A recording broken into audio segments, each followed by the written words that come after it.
Copyright disclaimer under Section 107 of the Copyright Act 1976. Allowance is made for fair use for purposes such as criticism, comment, news reporting, scholarship, and research. Fair use is a use permitted by copyright statute that might otherwise be infringing. Nonprofit, educational, or personal use tips the balance in favor of fair use.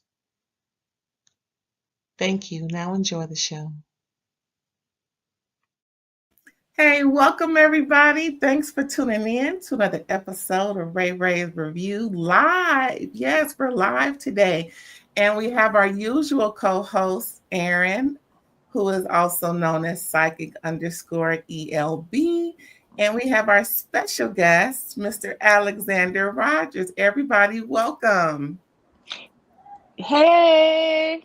Hello. Thank you for having me as always. Of course, of course.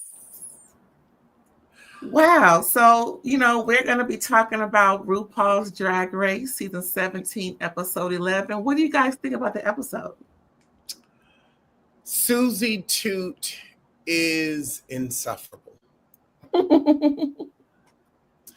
I wanted it, like, if that's who's going to speak up for the large nose community, I want them to have another vote. I want them to have another vote. Who else got on my nerve? On Your Nerve is so talented. I see why she's on their nerve. Yes. Mm-hmm. What else did I?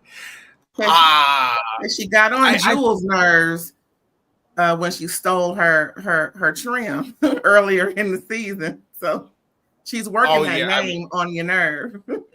I remember that. It still feels very by the numbers, where I'm like, wow, it is just plug and play with another group of heifers.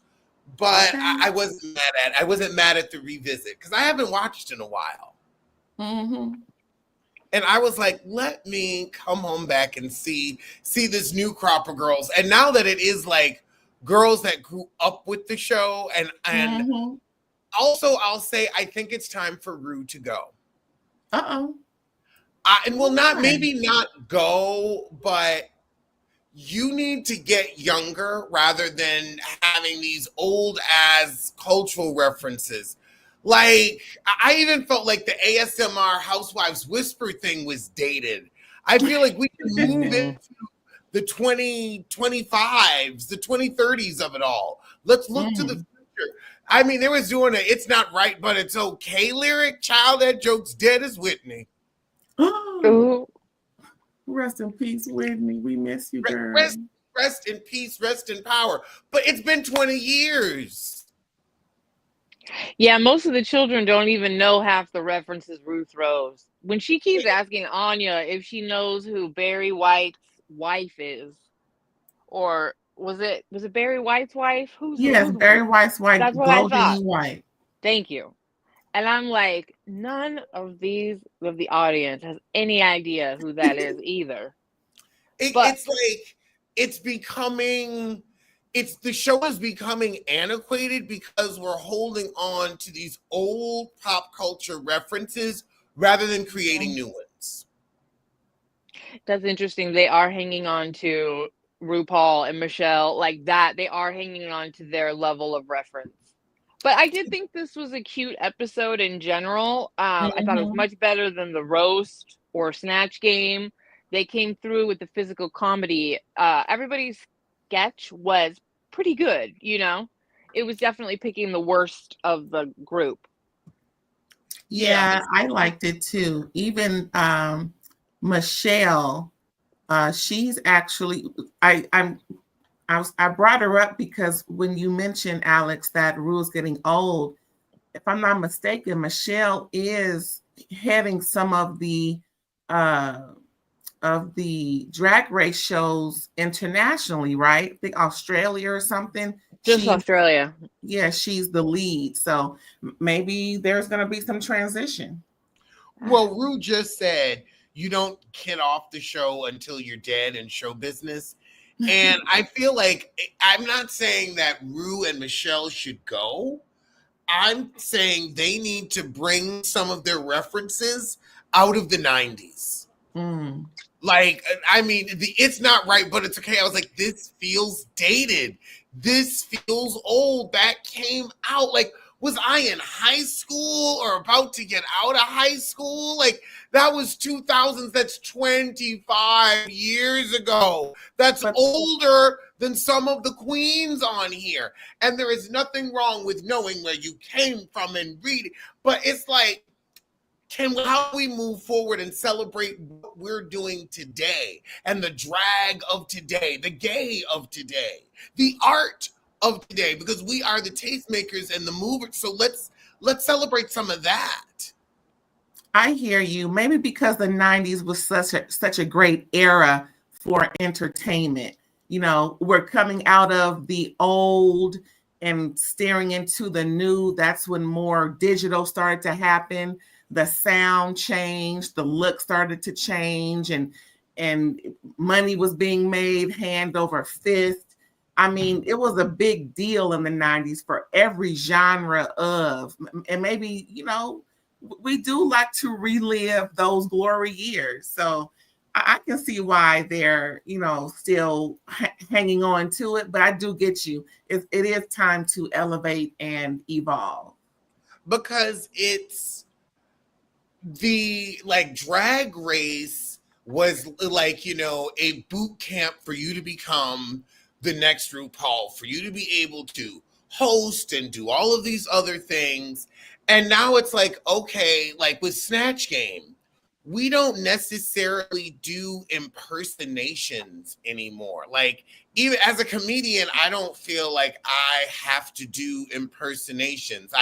There are a ton of other things that I can do where I'm like, I can do some here or there, but I let the people that, you know, really are good at them shine at that. Like Chris was born to do impersonations. Some people just, that's what they gravitate towards. I'm much more of a, you know, one-liners guy. I'm much more of a roasting comedian. And so that's what, you know, you can do what you enjoy more now than, oh, well, if you don't have, you know, a B. Arthur and a Betty Davis, we're not in that world anymore. And also, they are cultural icons, but we've got to realize, like, those were our cultural icons. These kids have a new set. These kids aren't growing up watching the Golden Girls, and they're not growing up with our concerns. Yeah, I get you. So we wanted to give a little reference to going into this episode because of what transpired at the end of episode 10. Of course, we saw Ariete leave, and the way she left was very disturbing, right? Because we kind of came on episode 11, you know, holding Anya's hand due to how Ariete just, you know, was just vile in her goodbye and how she handled things. Erin, you wanted to say something specific, right? I just thought it was really nasty that Ariete spoke on Anya's kind of a personal insecurity that she's dealing with, kind of a health thing on the message board. And I just want to say that Ariete needs some therapy before I want to see her on my TV again. Because anytime that she felt hurt or criticized, the response that she had, whether it be from ripping off Jules's jokes during the roast or writing some nasty message below the belt comment at Anya for sticking up for Jules, it's very vicious response. I'm just not interested in it. You need better help, darling, before I want to see you on my TV screen again. So goodbye. Bye, girl. I feel like in these cases, like Arietta, you've done yourself. Like I don't have to do anything, but I feel sorry for you because you squandered an opportunity. And every season you have somebody that squanders Yes. the opportunity. You have gotten onto a worldwide platform that has become RuPaul's best friend race. All you have to do is be nice to these heifers. You don't have to be authentic. You just have to be nice for the few weeks that you're there. And then you ain't got to look at them until it's time to get a check. And these are the heifers you going to get your little check with until you meet your new heifers. It's too easy. You don't have to even get invested or involved, but you got time for that. Well, now people are going to have time to hate your ass, to block your ass. Nobody's going to want to be on tour with you. You're always going to be getting the smallest portion. And like, this is such a networking opportunity that like people understand, like, I didn't come here to win. I came here to get rich. Hello. Exactly. Only one winner, but any opportunity to get wealthy. And that's what I was thinking too a little bit. I was actually going to say, you know, it will be real shocking and surprising if Ariette, hey Bronx, if Ariette is not as much of a callback as the other queens due to her, due to the way that she left. I mean, spitting something out of her mouth. First of all, you don't spit nowhere at work. That's disgusting and nasty. I have yet to see anybody else on this show do something like that. And also, of course, that nasty message that she left. I maybe she should be put on pause like Bravo did Portia back in, a few years ago. I'm just saying. This is a new era, and I love how we saw with Kenya, and I think this is why Bravo isn't tolerating it. This younger generation is not tolerant of nastiness for nastiness' sake. They are not as like we were raised, go beat your ass, go beat that kid's ass that's bullying you. They are very, we're not doing the conflict, and the conflict is beneath me. They understand that conflict, that type of conflict is beneath them. So this is such a shot in the foot, and I think that's why Bravo said, Kenya, we're going to kick you off because this isn't the audience that we want. We don't want, and kind of like, let's talk about it. I know it's a little off topic, but it's the difference between a Love and Marriage Huntsville audience that, gets into that nastiness and an audience that's like, you know what, I'm going to turn it off. That's not interesting to me. I agree. That's crazy. Well, she'll definitely learn her lesson because that was just real nasty work as far as I'm concerned. And I think she should be put on pause and forever. How long? Even though she's a mean seamstress or whatever you call it. But nah, that was just too nasty. Well, now with 3T printing, there's going to be a lot more mean seamstresses. So you can, there are so many people now where you can't afford to be unlikable. That's true.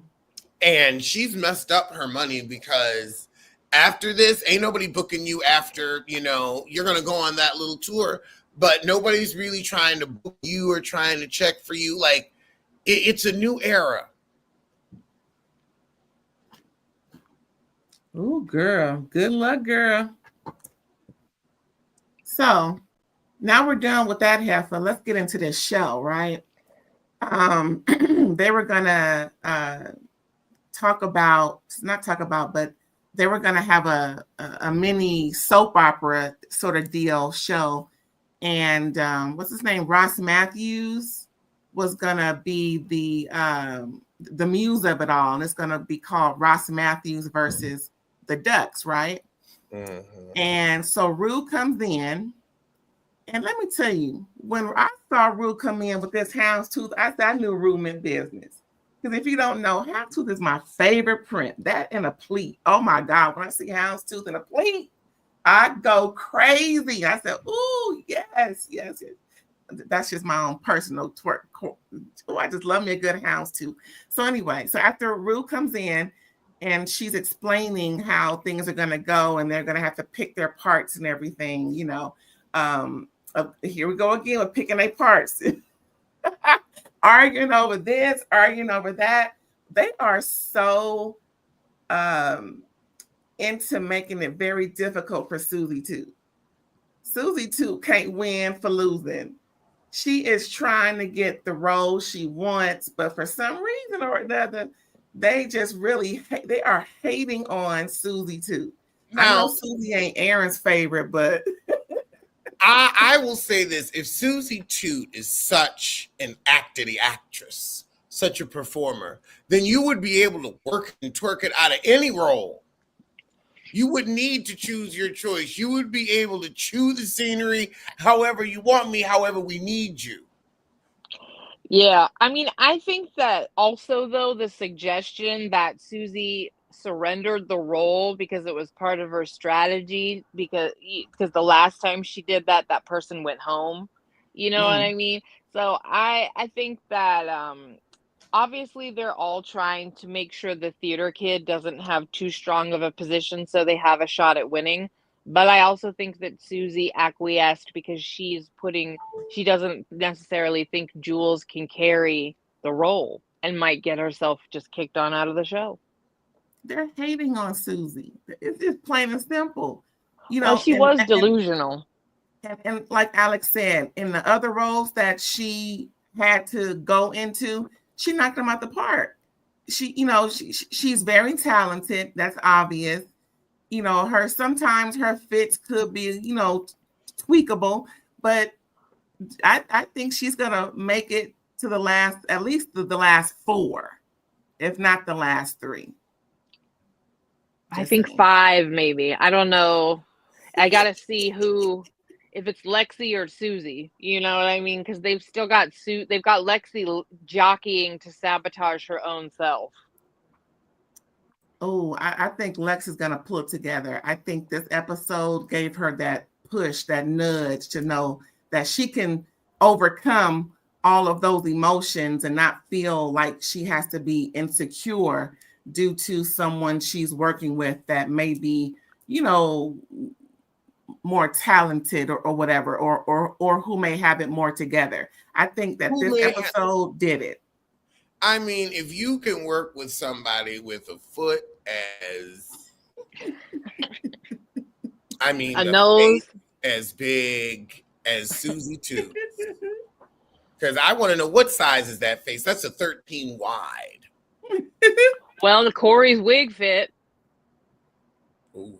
And Corey's not a little lady. Sure ain't.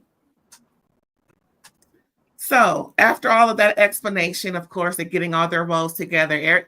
I'll just say everybody's happy with what they got for the most part. They're working it out, doing all their exercises and everything. So now we're going to get ready to see the runway. And I believe it's called Black and White Ball.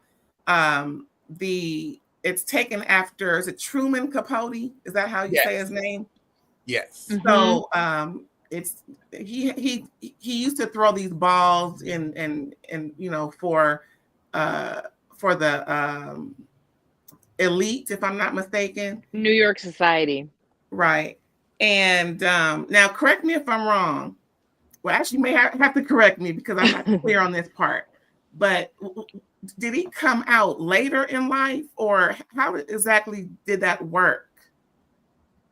Because I remember they saying that he was a gay man, but he wasn't really out. Was that the case? Yeah, there were a lot of gay men where it was like an open secret, but they never talked about it or really admitted to it.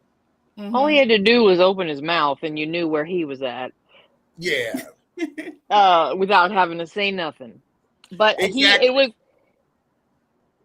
I'm not too familiar with him, so. He was also very popular in a time where, like, you just didn't even necessarily discuss that. You know what? He was Frasier before Frasier. Mm-hmm. Okay, that makes sense. So now we're gonna see the runway. I love the runway. I can't wait. Now we always start off, of course, with RuPaul looking fabulous. I mean, you know, she never gives a dull moment. Sometimes the wigs could be a little tweakable, but she looks great. Now we got the judges, of course, Michelle Visage. I want her to get rid of that gray. I think it's time. You know, just saying. I've seen it in real life. That gray is appropriate. Oh, I wonder. Sometimes I know you had your implants removed and you're very happy about that, but sometimes it's like, wow, there's just nothing left. But anyway, she looks great though. You know, looks great on TV. Okay, let's talk about why is Ross Matthews in blackface? Not blackface. Why is he in blackface? Because I'm telling you, all of that shading under the chin, none of that is real. I know he's taking the Zempic, but child, this entire side of his face, where the ear is, that's damn near my complexion. Why is he in blackface? And then, girl, when he lifted up that chin, I saw more melon. I thought I was back in Harlem. Wow. Father, my stretch my hands to thee, the only help I need. She crazy. I know. I'm telling you, it was deep Negro spiritual black. Not a deep Negro. Way in the water. He said, wade in the water, children, wade in the water. Lord Jesus gonna save you in the water. I could hear Sam Smith singing that song. What the hell happened to him? Somebody finally got him attractive. All you needed to do was turn that mustache up, because we've been struggling looking at him for years. Finally, because he has been ugly for years. I saw him in New York City and I said, ooh, head looked like a light bulb. I don't know what they did. They filled it out right. Well, Sam is filling out a little bit, and now I learned that Sam is a they. Sam is non-binary, so we're gonna call him they, them. Well, Sam is non-binary and not ugly anymore. Thank God. I remember when Sam came out very, very skinny. Sam got thick. That's nothing wrong with it. Sam is thick. Now, these looks could be, mistaken for something else. But we're going to get into it. We're going to get into it, y'all. Sam Star. I love it. I love it. Yes, Sam is a beautiful queen. She looks like Linda Evangelista to me. I mean, it's undeniable. I think that this was a really cute outfit. The makeup was cute. I'm really over these sculpted wigs that she keeps putting on, but that's my biggest critique. You like it, Alex? It is clothing that is on the body. Wow. No, I like it. It's very well done. It's very well done. I enjoy it. I just wish that the theme was Never Ending Story 2. Because this is giving me Queen Zaida meets the people in the Never Ending Story 2. There were a whole bunch of characters that looked exactly like this with the Harlequin mask. And so it's like, this isn't the Babe Paley Ball. This is Never Ending Story 2.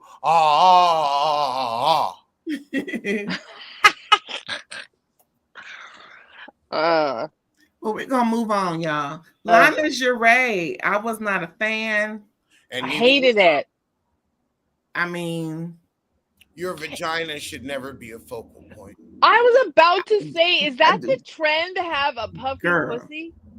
Is that the trend? because that is what I've seen on this runway more than once, but If especially you're this. gonna celebrate the vagina, celebrate the lip.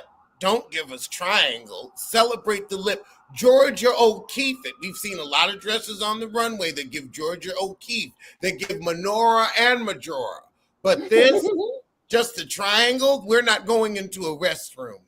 No, and True. especially if it's like looks like the bottom of your, Speedo and you're about to be on the diving team. I mean, if you're not gonna tuck and that's a new trend and all these, but like, what are we doing here? Lana doesn't wear any body and doesn't like, I mean, she's beautiful, but I don't want to see these shoes one more time. Girl. And one more time. And I just feel like there needs to be an elevated play on the relationship with the art of feminine illusion. Because she's really banking too much on the fact that she's like a non-binary supermodel. You know what I mean? Lana's non-binary too? No, I'm just saying Oh. that she kind of has that androgynous, amazing legs. Like, you could easily see her on a runway in male or female clothing, right? And you wouldn't bat an eyelash. But as a drag queen, it just still gives a little bit of, boy in an outfit. Mm-hmm. Bye, girl. Now we got Anya Nerve taking a Bjork appeal approach to the black and white ball. This look I wasn't too impressed by, not by others, but she wasn't horrible. Yeah, I thought it was mid. Like, that's, I think, my biggest criticism of Anya as a whole is that sometimes her runways fall a little short, kind of like this dress is short, as they referenced on the pit stop. But and I thought like the hat could have been a lot more dramatic, and I thought you could have had way more fun being like a black swan, referencing like the movie with Natalie Portman, or straight up Bjork's dress from the MTV Awards. I just thought it overall was like, it's all right. It's like a mediocre safe. It was a missed opportunity from a great comedian, but I feel like style is not Anya Nerve's strong point. There you go. That dress, however, I've had bowel movements that look just like it. He does have a lot of black beans. Well, we're going to move on. So, Lydia, Butthole Collins. Let's see that butthole.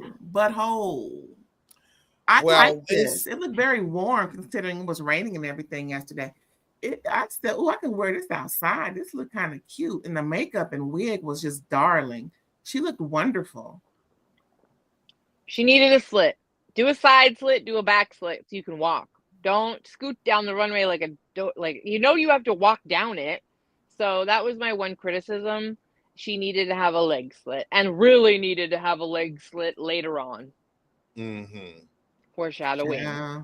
This was not, and I hated her. I hate her last runway. So I wasn't mad at this one, but it was ridiculous to not cut a slit at least to your knee in the back so you could walk. It was okay, but yeah, it needed a split. I would say this is the most on-trend look of the looks. I like it.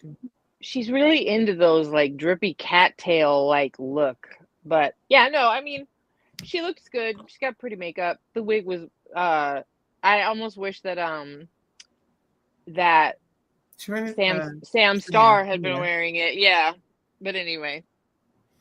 Well, the next black and white is Erin's favorite, Susie Toot.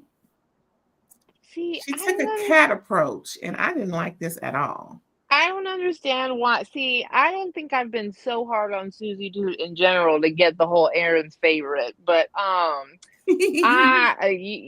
do think many of her runways have been awful. I do. I do. I do agree with Sam though, Smith, that this needed to be more fitted. But this was interesting. I don't know. Her whole package as a runway in general is just really weird. Anyway. For me, I like the face, but yeah, I agree with Sam Smith's upturned beard or mustache. We needed something more fitted. And since you're such that theater queen, you should know how to put together a costume like Bianca Del Rio, but you can't even cinch your waist, you big-nosed freak. Bye, girl. Lexi Love came out also showcasing an untucked version of the ombre and the old hair. I wasn't too much a fan. You know, it was meh. MEH. That look meh. looks like a hangover. It's Yeah. harsh. I thought how foolish of you to have this look that you brought with you and then to do the bride. I mean, she should have won for the bride look, in my opinion. But but when she walked out, I'm like, you aren't giving me another bride, really? I definitely agree with the note that like everything's like a cape or a veil or a train or a, and super short. Like I feel like her runways are yeah, like we've seen this before and it's tired by this point. I was let down. She's Like a a one beautiful note. Yes, yeah, she's a beautiful queen, but like sometimes you're like, nope.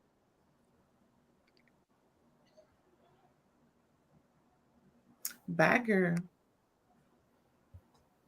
Now we got Jewel Sparkles. Very nicely done. I mean, I love it how it's just going every which way, and it's beautifully done. Like just like Ruth said, just darling. I like that. No notes. This was very Gwen Stefani to me. The No Doubt album after Tragic Kingdom, was it Hella Good? You know that song, that whole I thought this was great. I think this is my favorite outfit of the runway.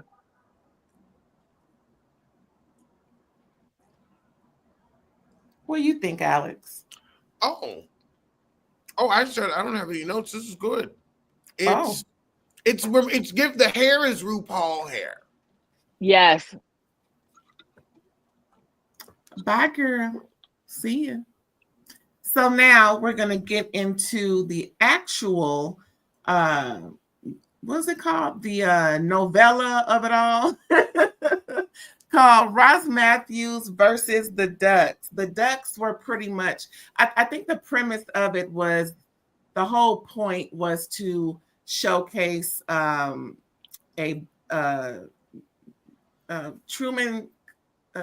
Capote being messy, putting folks out there, putting them on a blog that was embarrassing them, and they're supposed to be his friends. So, he thought he was doing his big one, but in the end, didn't really work out that way. And we have the director, Cheyenne Jackson. Are you guys familiar with him? Yes. What does he? Yeah, I remember what him has he from done? Oprah. He was on Oprah at like 16. Like he's been famous forever. He was a young Broadway star, and then he was in Xanadu as the lead forever. Oh, all right, Cheyenne.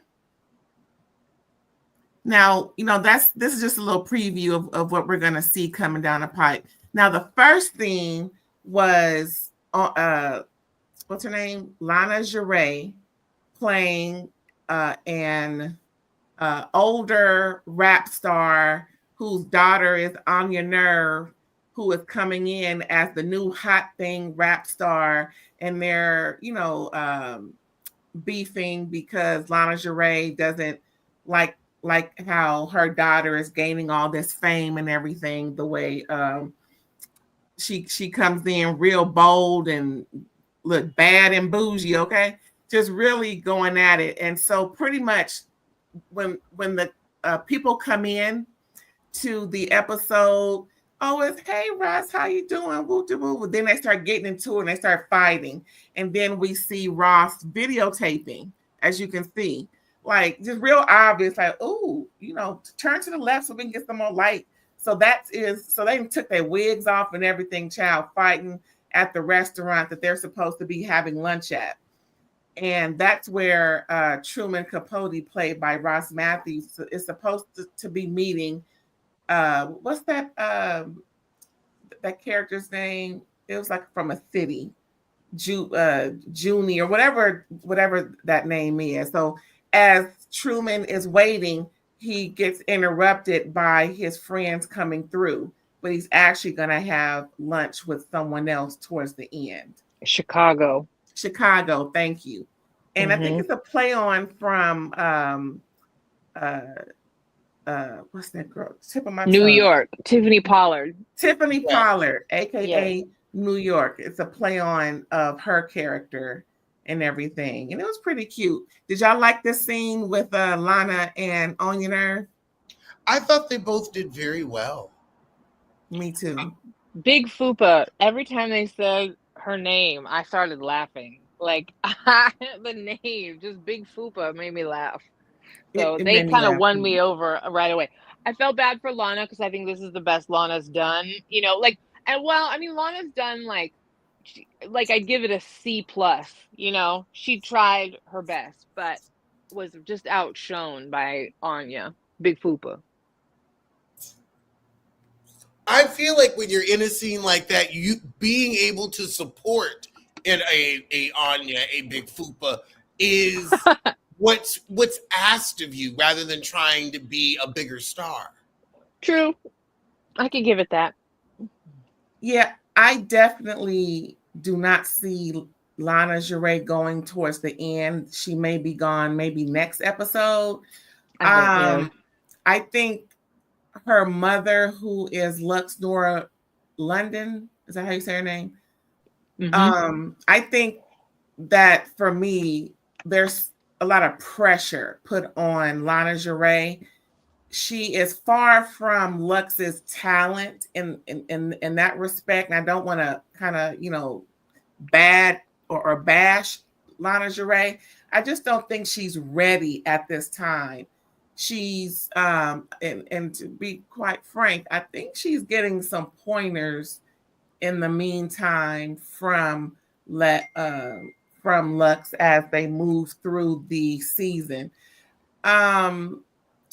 which is great, which is fine, but I don't think Lana has the mindset to be on this or finish out the end. She's in the bottom a lot, and just like when they described her performance here, she couldn't play on the fact of, or she couldn't ad lib, or she couldn't put more into it. She was more dull than anything. And like they said, when you have all of this going on, you want to try and match that energy. And she just couldn't step up to that. I can get that. I can see where she could use a few years of, or maybe just 1 year of just touring and stage presence, confidence. Yeah. Or even Las Vegas Live. She's so pretty, beautiful, elegant. Get her some dance moves and a little, put her in Vegas. Give her a boot camp, Mm-hmm. And she looked good padded. I know. First time she's been padded. I know, right? Didn't even have a bra, knocking her little tatas around. Yeah, and that's them fighting, Chad. That was cute. So next we see now this part of the episode was what's her name? Keep forgetting her names, child. Lydia B. Collins, Lydia Butthole on the left, Sam Starr on the right. So Sam Starr comes in to confront Lydia, who is seeing Sam Starr's husband. Lydia is a proctologist. Ha ha ha, get it? And, she pulls out a glove and just references the fact that she may have had her husband, bent over maybe a few moments ago, just playing on the whole role of a proctologist. And child, they get to fighting, child, and they just going back and forth. And you see her with the glove on, and it got real rowdy. And they start tussling, and there you go. Truman is recording the whole thing. Did y'all like this part? They were good. Yeah, they were good. I liked Anya's more. I'll say that I liked Anya's more, but I wasn't mad at what they created. Mm-hmm. I think Sam is clearly Trinity's daughter. Sam just almost reminds me, she's definitely the spirit and the energy of Trinity, pageant, polished, funny, does a great Southern lady. She did a great job. I didn't think Lydia was terrible again, but like they said, there was definitely an opportunity for her to show some it's not depth, but to show that she can give us more than one note in a performance, and she didn't. She failed to do that. So I definitely thought Anya was funnier. For sure. And then we have the next scene with Lexi and Susie too. They are playing on characters of reality show stars, maybe Real Housewives. I think it's supposed to be Lisa Rinna, and it's like Lexi's character plays off of Lisa Rinna, right? Or Vanderpump, I thought. I thought Susie too was playing off of Vanderpump. Maybe. Sorry. Anyway, those two reality stars were kind of being made fun of, but of course in a good way, to where they were going back and forth. They have this, love-hate relationship. Even in real life, they kind of played on that too, because of, like we described earlier, how Lexi has this sort of inferiority complex when it comes to Susie, because Susie is well versed in all of this. And anyway, so of course Truman is welcoming them in and everything. Then they get to going and they fighting. And there you go, recording again. And also every time he's recording, he's immediately uploading all of this to this website or this blog that is being shown, like really like an Instagram situation. It's immediately uploaded, right? And it's kind of funny because once the waiter lets them know that their table is ready, they stop fighting, gather themselves, and just walk right on in. Like, what?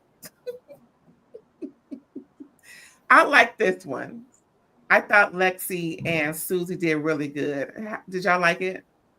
It was, Lexi getting praise. Susie getting praised for an acting challenge when she wasn't doing that well. Just, compared to Lexi, that made me roll my eye. They were all right. It was all right, but I still like Anya's more. Yeah. I thought they did a solid job. Like you were saying, Alex, I didn't think Susie particularly shined because she kind of has a certain level of talent that she gives each acting challenge. I just thought Anya's was funnier. Big Fupa was just funnier. So, I can't really criticize this performance at all. It just didn't have that little extra sparkle of really being funny in the same way. Then next we see exactly who Truman was waiting for. What's her name again? Chicago.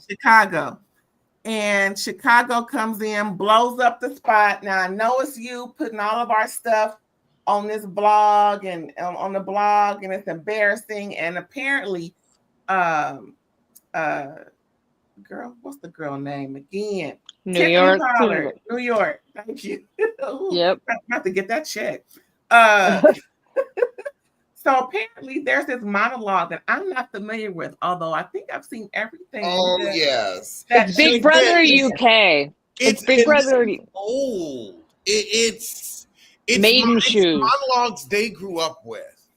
Yeah. Wow. It's from Big Brother UK too, so it's kind of a deep cut. I She mean, was we on all Big know Brother it. UK? hmm I Gemma didn't and your know that. maiden shoes or old maid shoe. Mhm. Yeah, there's a lot of like she has a lot of quotables from it. But Child, anyway, well, Chicago came in and read Truman for filth. As you can see, Truman was like, I just can't believe this is going on. Well, believe it. And then as the other ladies caught on listening to Truman get read for filth, they pretty much let him know that they were disgusted, threw water in his face as they left. And that was the end of the telenovela. I It was myth, in my opinion. Of course, Anya's and Lana's were the best, more exciting vignette, I guess. But overall, they could have kept it, as far as I'm concerned. I really didn't like this whole thing. I really didn't. Sorry. Did you guys like it, or do you think they could have kept it? I think they could have done something better with more current and up to date references, so we could have been interested than in Mhm. hearing about a old read from a show that we didn't even have access to in this country.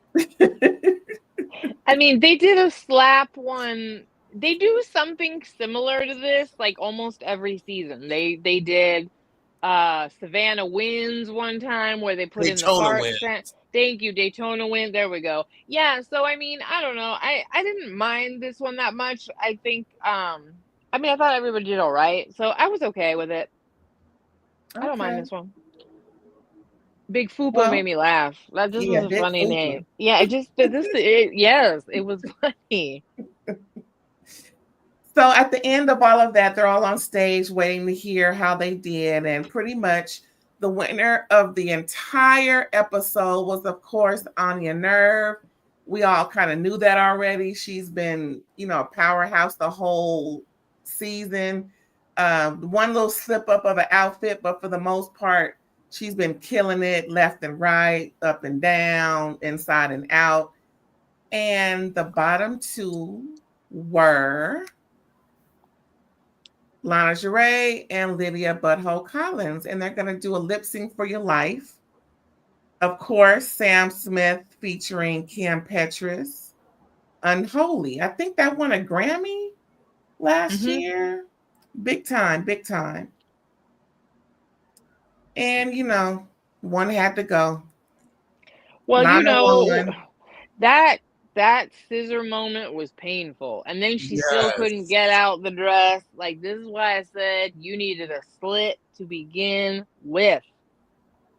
100. Yeah.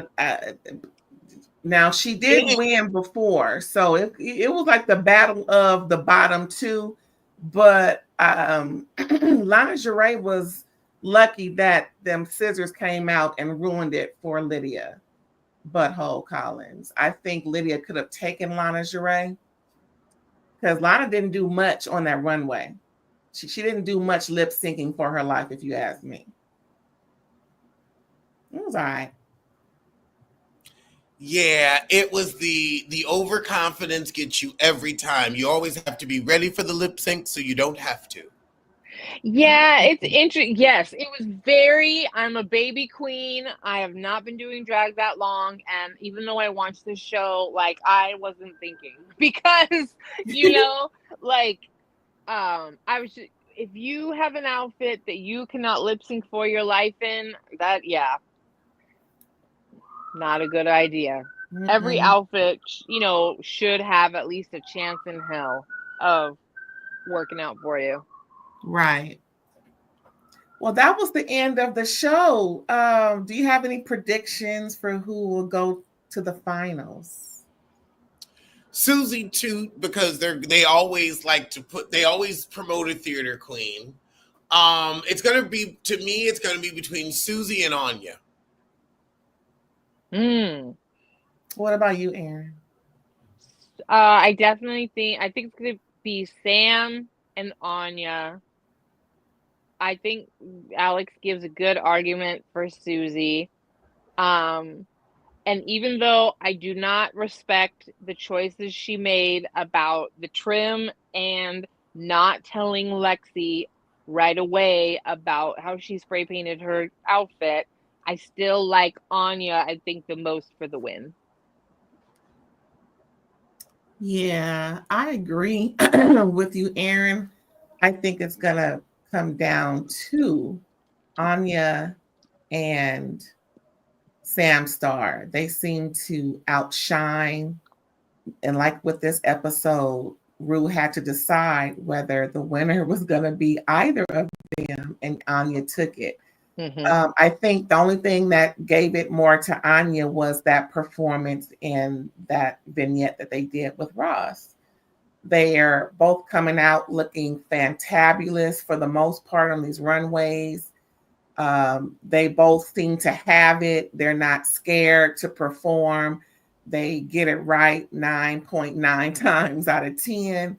So, yeah, I can see them definitely going to the last. And if they're going to be a third, hopefully it'll be Lexi Love. Okay. If there's a third, I don't see it for Susie. I think she's gonna be eliminated in fourth place. They're either gonna have Lexi choke and it's gonna be tragic, and she's gonna have to come back to All Stars and have some kind of redemption story, or not, or she's going to finally pull it together and like triumph over Susie Toot. Oh wow.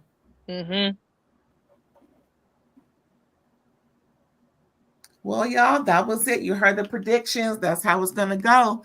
And we're going to find out in a few more weeks, because shoot, there may need to be a double elimination the way it's going, but we'll see. We will see. So before we go, let everyone know where they can find you. Who wants to go first? I'll go first. I'm Alex Rogers on Instagram and on YouTube. And you can find me on Instagram at psychic_ELB. If you would like to get a psychic reading, just hit me up in the DMs. And you can also find me on occasion on Alex's channel as his emotional support animal. All right. Like Bronx. And of course, you can find me here, Ray Ray All Day, and All Day Ray Ray on social media. Connects with Instagram and also Blue Sky and Threads. And thanks again for tuning in. We appreciate you. Don't forget to like, comment, subscribe if you haven't already, and share. And we'll catch you next time. Thanks, you guys, for coming through. Hope to do it again real soon. And we'll see y'all later. Bye. Bye.